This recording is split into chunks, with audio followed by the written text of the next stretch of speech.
When Stephen was born, the doctor told us that he was Down syndrome. Only he didn't tell us like that. In fact, I think the term he used was mongoloid at the time. And he told me by myself. He didn't wait for Mike. And he told me that he's going to have little bitty eyes. I mean, to the point where I was afraid for him to open his eyes, because he said his tongue would be hanging out of his mouth. This is a doctor. So that when they brought him to me and he had these beautiful blue eyes, but this is how we started out. Lauren was born a low muscle tone baby, floppy baby. She had absolutely no muscle tone. If you picked her up, her limbs just went. They said she couldn't walk, she couldn't ride a bike, she couldn't swim. What did I do? Up and down the driveway, like this, holding the hands. She used to hold on to his legs. Up and down, up and down. She walked, obviously. She could ride a bike, she could swim. So all the things that they said she could never do, she does. Scott's accident happened 34 years ago, right before his 21st birthday. He had a car accident and was in a coma for 7 months. He moved into Carpenter 5 years ago. So in between all of that time, he lived with my dad. And then, luckily, another doctor had said to us, bring your son home. He's going to show you what love is all about. And he was right. Because Stephen is very lovable, and he knows how to love. Sorry. Okay. And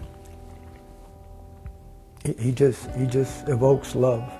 We were looking for a day program for her upon graduation. I always knew about Ability because Lauren was with Daytar as a young child for therapies and stuff.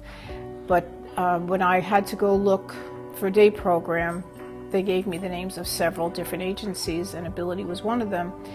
And when I went to see Ability compared to the others, I just felt that they offered her so much more. Scott loved living at home, but my dad didn't let him do anything for himself. So he pretty much sat in his bedroom and watched TV all the time, came to the table for meals, didn't so much as prepare a sandwich for himself. And I always say my dad kept him in a bubble, and it was a protective thing and out of love. After talking to a lot of different people, we found Ability, and we're very happy to get him placed here because it was the best thing for him, and it was the best thing for us. And looking back on it now, after 13, 14 years that he's here, it was an act of love because he's so happy. He's so happy, he's so involved. He has more friends than I do. He has a social life. He gets out every day, which is something he didn't do when he was at home with us. We'd take him places and do things and everything, but he was bored.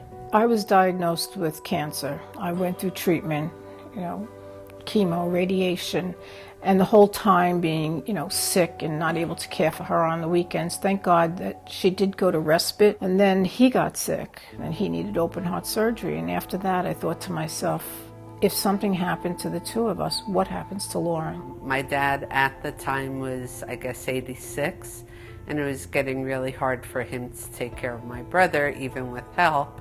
And I just knew it was the right move for him and that he'd be happy and safe and have a social life, which he didn't have. I needed to know that she was in a place where she was well cared for, all of her needs were met, and that she was happy. And Ability offered that. Yeah, he's going to turn 40. He's in a very good place in his life. He's happy, he's healthy. He's settled. He has his family outside his family. He feels like this is his family also, and he's content. I've seen improvement in Scott in many ways. I would say his independence is, the transformation is incredible. He's doing his own laundry. He can help to prepare the meals. Scott used to love to cook. She needed an outlet, at night, and she wanted to socialize with her friends.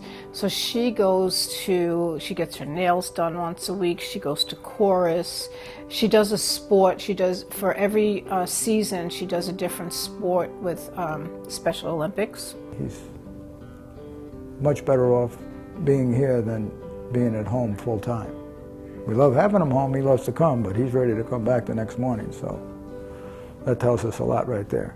Well, it's funny, sometimes when we want to pick her up, she goes, well, I'm too busy, Dad, make her do it another time. And I'm saying, oh, that's nice, getting the second fiddle. If he comes for Mother's Day, he'll bring me a gift, or for my dad's birthday this past weekend, he bought him a shirt. He does that himself, which he was never able to do before. We all want the best for our children, and as a mother, you kind of have an instinct as to whether or not your child is being cared for wholeheartedly or just being a number. And at Ability, I really feel that they care for my daughter the way I care for my daughter.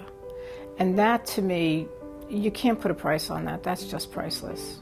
My brother is not a number. He's a person, he's a consumer, but I don't even like to use that word. He's a member of the Ability Beyond family. I guess the old saying is no one can take care of your child like you can. Well, they're doing a pretty good job of taking care of our son.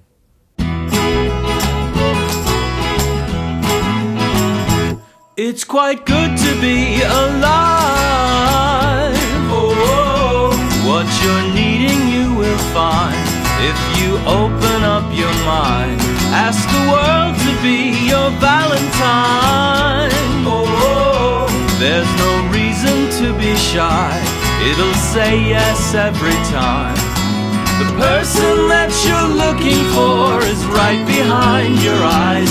It's quite good to be alive.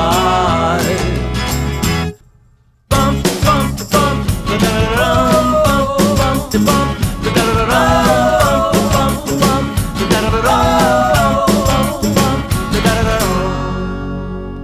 It's quite good to be alive.